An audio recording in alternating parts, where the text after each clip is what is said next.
Shalom adik-adik semua, jumpa lagi dengan Kak Yanti dalam Bina Iman Khusus Anak. Mari kita sama-sama hari ini mau belajar dari firman Tuhan. Tapi sebelumnya Kak Yanti mau coba mengingatkan adik-adik.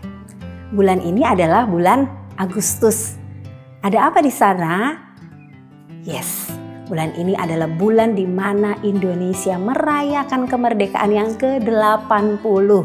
Wah, ini perjalanan yang sudah cukup panjang untuk negara kita boleh mengalami yang namanya merdeka, bebas dari penjajahan.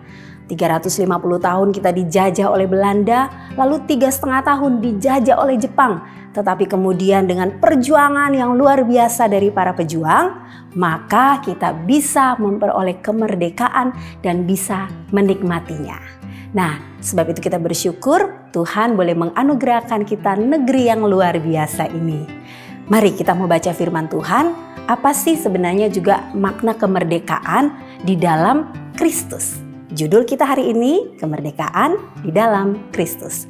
Baca dalam Roma 8 ayat yang kedua.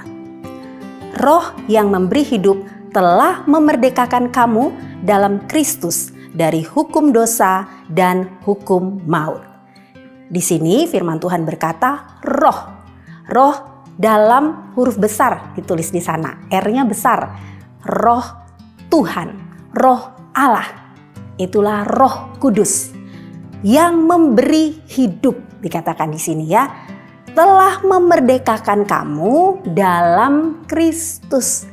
Jadi Roh Kudus itu membuat kita menjadi bebas, merdeka dalam hidup ini melalui karya Kristus. Apa yang sudah Yesus lakukan?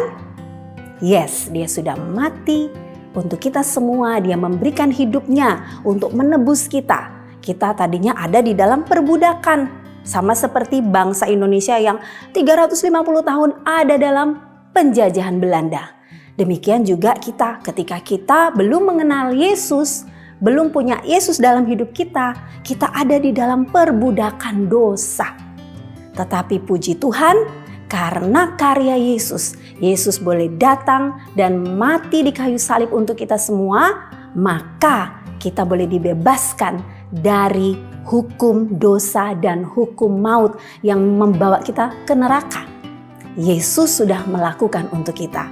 Dan Roh Kudus itulah yang menolong kita untuk kita bisa hidup di dalam kemerdekaan itu. Nah, terus apa dong Kak aplikasinya buat kita yang masih kecil ini? Nah, adik-adik tentu saja juga pernah mengalami hal-hal yang membuat adik-adik merasa tertekan, nggak bebas, nggak merdeka, nggak enjoy.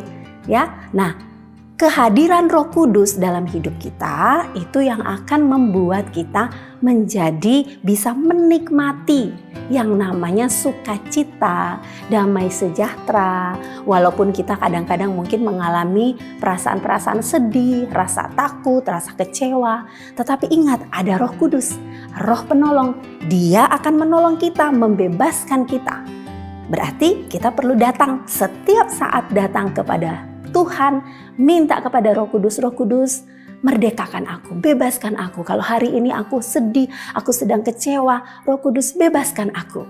Maka Roh Kudus itu akan menolong adik-adik semua. Berarti pada saat ini kita boleh mengambil satu kesimpulan.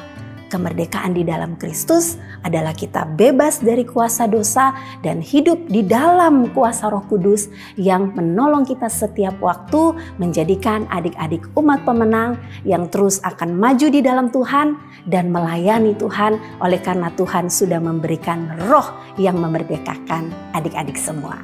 Tuhan Yesus memberkati.